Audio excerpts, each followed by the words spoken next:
What's going on, guys? So in today's video I wanted to talk about how to do a dumbbell RDL. Today's video we're going to be using dumbbells, but this goes for anything. You can do RDLs with dumbbells, kettlebells, a barbell, and really anything, okay?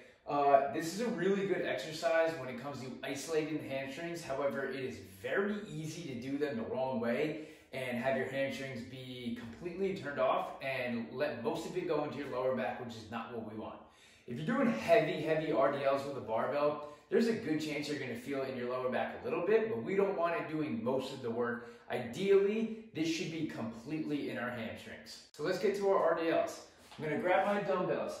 You'll see here I've got a bench. If I've never done RDLs with somebody, if they're still learning them, I really like to use a bench as a prop. What I'm going to do is get my feet close together, and I'm going to get the top of my leg, or the top of my calf, or bottom of my knee up against the bench. What I'm going to do when I'm doing this RDL is make sure this stays in contact with the bench the entire time.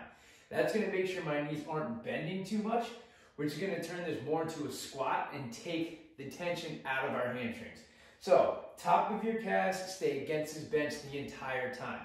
From there, after I get into this setup position, I'm getting the dumbbells in front of me. I want them to be in front and basically staying in contact with my body the entire time. I don't want them to get too far out, or I'm probably going to round my back when I do that. So the dumbbells are against my thighs. From here, I'm going to slightly bend my knees. After I bend my knees a little bit, they don't bend anymore. They're going to be bent just enough so they're not completely locked out. After that, the rest of the bending comes from my hip.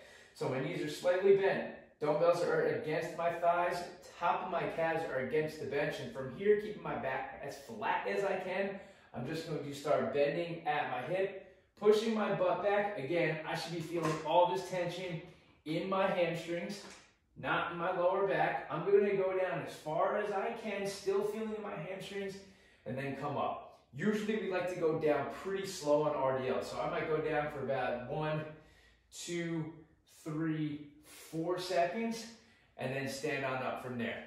The goal with this is to feel it in my hamstrings. You don't need to go down that far. It's just, do I feel it in my hamstrings?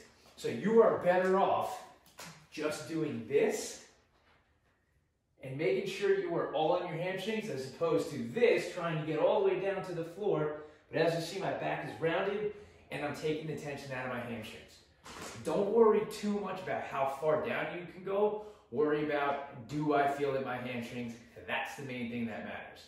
And that is how you RDL.